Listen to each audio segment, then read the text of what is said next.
Hey, welcome back, I'm Lai. This video is long overdue. I think there's someone outside watching me. This video is long overdue. I have not talked about the Big Falcon rocket ever since Elon talked about it in the International Aeronautical Congress 2017. I should have made a video about it. I didn't because there are just so many speculations out there. There's just nothing concrete, nothing for me to talk about. But recently there are a few changes, a few very exciting developments I want to share with you guys. So without further ado, let's get started. There are two major updates. First of all, SpaceX just finalized BFR's factory location. It's going to be Berth 240 in Port of Los Angeles. Here it is on the map. The choice of building BFR near port is made due to the heavy weight of BFR. It has to be transported by sea. When BFR is ready for launch, it will be transported through Panama Canal to Cape Canaveral for launch preparations. This is the first update. The second update is that Elon has recently shown us a photo of the tool that builds BFR, which kindled a lot of speculations and people are talking about BFR getting taller. Elon kinda confirmed it on Twitter. I personally don't think BFR getting taller is strategically significant. It's nevertheless exciting to finally see a rocket bigger than Saturn V after 50 years. So how big is the Big Falcon rocket? The BFR is designed to be 106 meters tall and consists of two stages, a booster stage and a spaceship. Booster stage is going to be reusable like Falcon 9 and Falcon Heavy. On top of that, the upper stage spaceship is also going to be completely reusable this time. Unlike Falcon 9, the Big Falcon spaceship's fairing opens up during satellite deployment and closes down when re-entering the Earth atmosphere. There are going to be at least 3 configurations of this spaceship.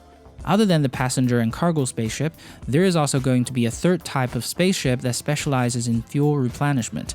This is crucial for interplanetary missions to the moon or Mars and back. I often see this part neglected when talking about space launches, but fuel is actually the costliest part of space travel. Over 80% of a rocket mass is fuel. While BFR is capable of sending a payload that weighs 150 tons to the low Earth orbit, it burns 3,500 tons of fuel making it happen. This is why fuel transfer tanker is super important for BFR to reach Mars. This is also why engineers are talking about nuclear-powered rockets, but that's a story for another day. Coming back to the BFR, it is going to perform 4 types of missions: Earth orbit missions, cislunar missions, Mars missions, as well as on-Earth transit missions. Basically what we're going to do is we're going to fly BFR like an aircraft and do point-to-point travel on Earth. So you can take off from New York City or Vancouver and fly halfway across the globe. You'll be on the BFR for roughly half an hour or 40 minutes, and the longest.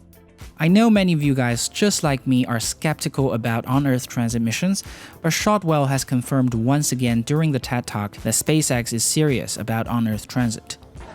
I mean, Gwen, come on, this is awesome, but it's crazy, right? Like, this is never going to actually happen. Oh no, it's definitely going to happen. This is definitely going to happen. How?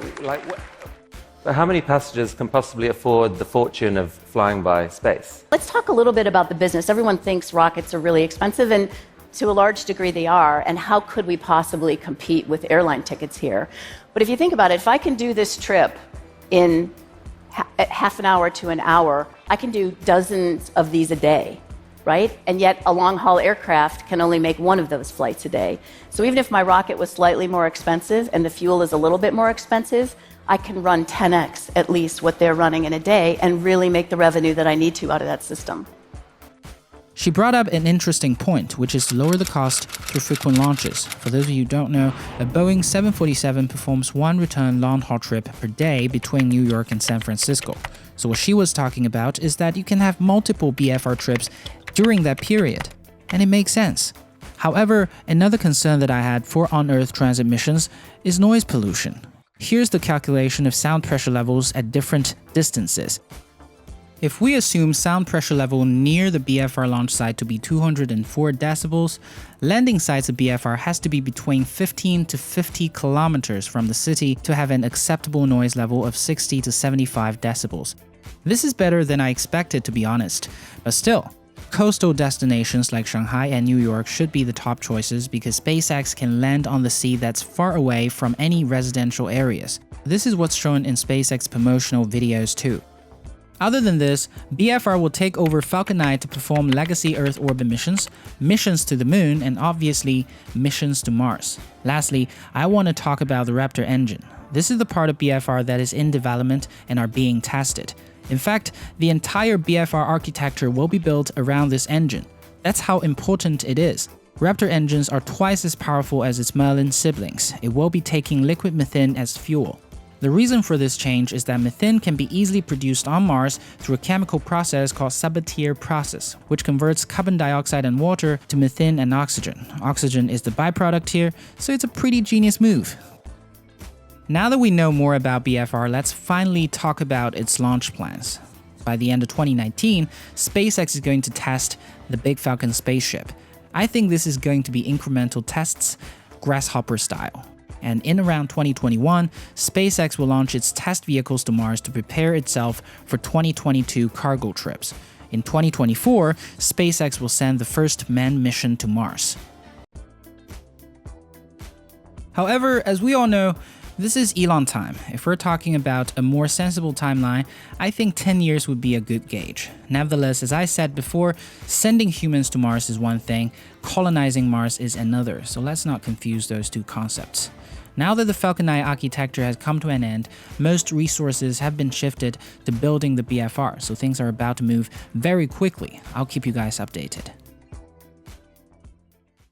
Hey, thank you so much for watching. Subscribe to this channel if you love this video. Follow me at Lei Creatives if you want to ask me questions, communicate with me. As always, I'm Lei. I'll catch you guys in the next video.